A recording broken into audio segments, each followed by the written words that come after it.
Hello and welcome to Designer Discussions with Jason, Miriam, and Maria. Today we are talking about the evolution of digital PR platforms. Welcome to the Designer Discussions podcast with Jason, Miriam, and Maria, where we talk about marketing, PR, and business advice for design professionals. Hey everybody, it's Miriam. And today I am going to walk you through a little bit of the history of what has happened with platforms we can actually use in PR. And we'll talk about how they've developed and how we can utilize them for our businesses today.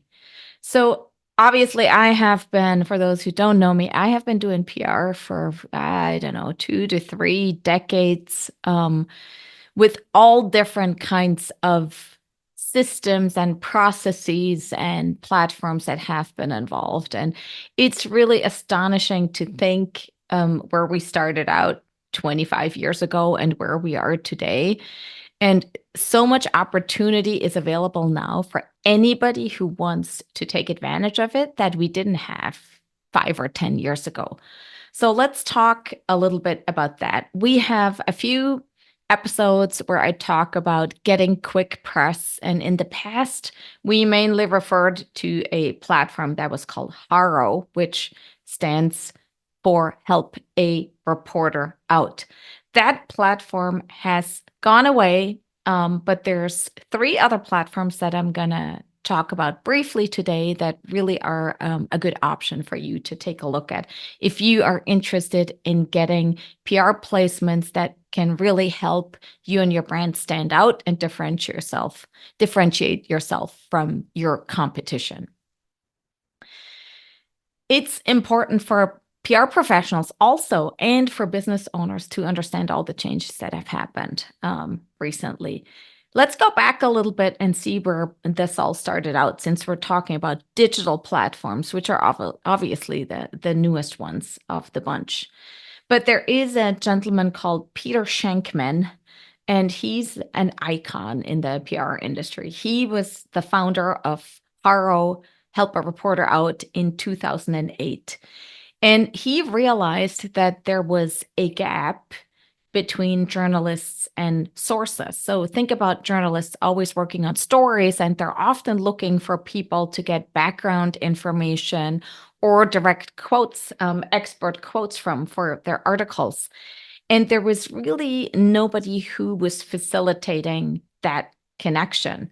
So he founded HARO, and it really was just a series of emails that he sent out every day where journalists submitted their questions to him, said, hey, I'm writing an article about white kitchens.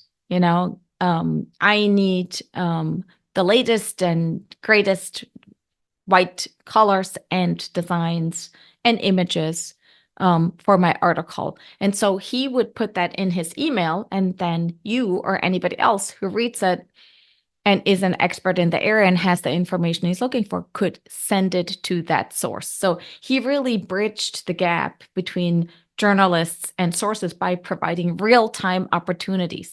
We're talking, these things are happening fast within like a day or 2 or 3. So that truly was revolutionary. And this was in 2008, and it became super successful. I remember hearing about it. I don't know, it was probably around 2010-ish. I was working for a big brand, and we didn't really, we didn't need those types of opportunities, I would say. But I became aware of it, and I thought it was really interesting. And by that time, and in the coming years, the platform grew into hundreds of thousands of subscribers. I mean, it was hugely popular. I'm sure everybody who worked in PR professionally was aware of it. And then a lot of entrepreneurs and small businesses started to take an interest too, because it was really the only platform that was sort of democratic and open access that they could use, and that didn't cost a lot of money like a lot of other professional PR tools and softwares do. It actually became so successful that Peter Shankman ended up selling it to a company called Vocus, which is one of the big players in the PR software industry.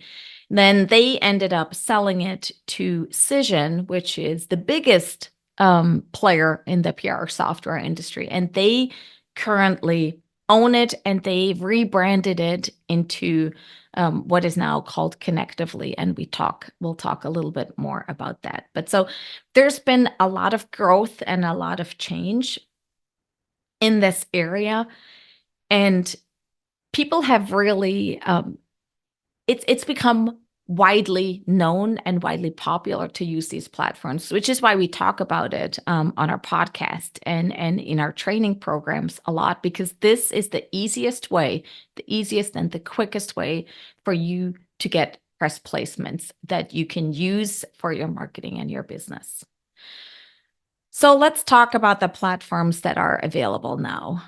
There are really 3 platforms that I'm going to touch on. There's a lot of other ones out there that are available, and AI has just accelerated the growth in that space. And some of them will promise you crazy things that basically they're going to pitch on your behalf, and they're going to write everything, and you don't have to do anything. And the media placements are just going to trickle in. And that's all not true, because in the end, to generate real PR placements, you're still going to have to invest a little bit of time and a little bit of effort on a continuous basis to make it happen. And if you're willing to do that, here are the 3 platforms I think you should take a look at. Since we just talked about HARO, which went away, but Peter Shankman, after a lot of tumultuous developments with the other platforms in the space now, people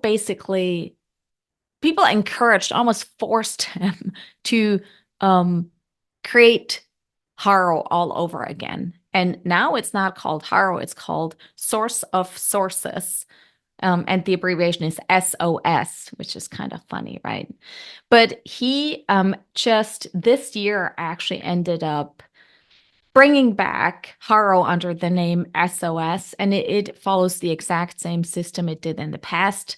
The beauty of it is it's free. It's always going to be free. It comes directly into your inbox with in the form of emails.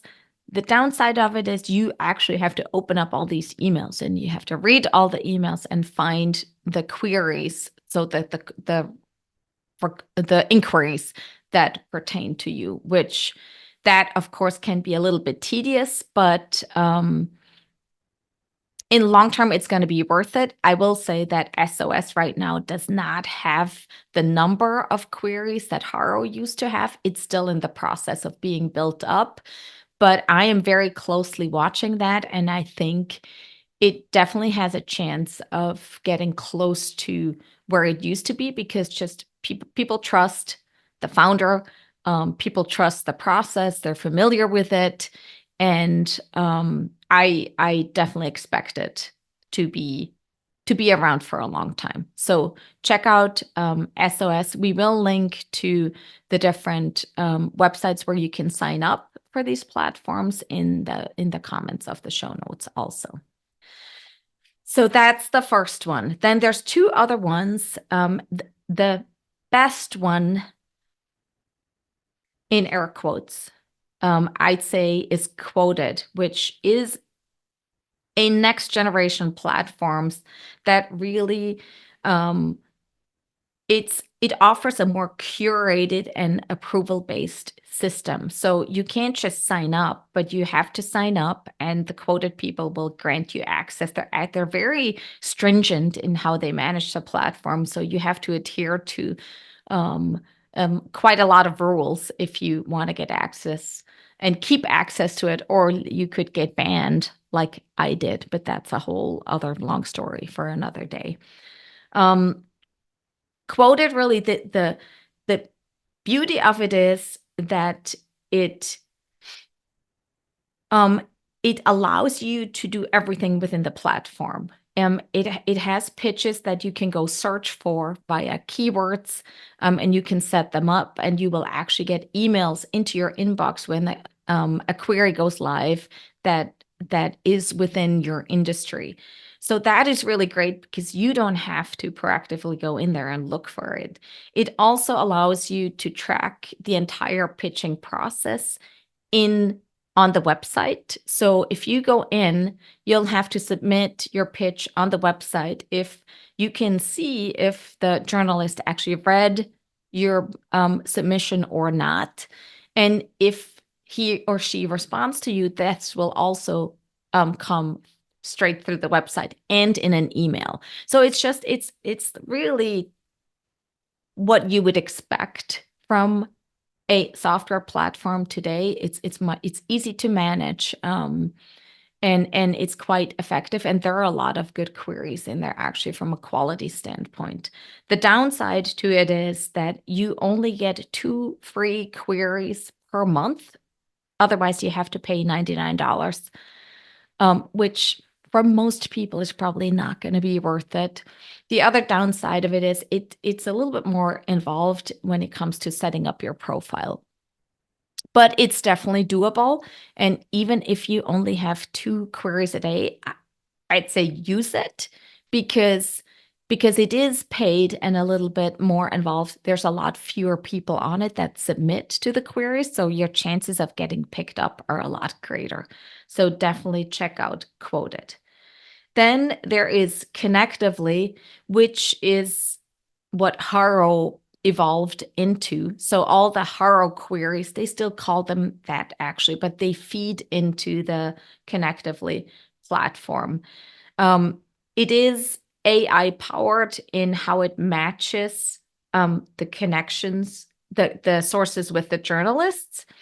Not quite sure what that means. It's still not quite as sophisticated as Qwoted, but you also have the possibility to go in and search via keywords, which helps you narrow down the opportunities that are right for you. The burden, however, is on you. So you have to actually go on the website and look for the queries. They will not send you emails unless you sign up for a paid version, which I honestly just don't think it's worth it unless you're super serious and fully want to focus on PR or you're a PR professional. But you do have 10 free submissions per month, which is pretty good. And if you think about 10 submissions, that's more than 2 to 3 a week. It's probably about what you can reasonably manage if you have a full-time job that you're handling and you just are doing this PR thing on the side. So I would say definitely check out those 3 platforms. That's where it's at today. There's a lot more out there, but I would say let's leave those on the side because most of them, in my personal experience, are not worth it. As we can see from these examples, there's been so much change, and there really has been the rise of digital PR platforms is real. PR used to be very much one-on-one, either phone or email pitches, and digital and AI in particular have changed that quite a bit. So it's really what these platforms prioritize is speed and accuracy, and they're still personalized though, because the pitch still comes from you.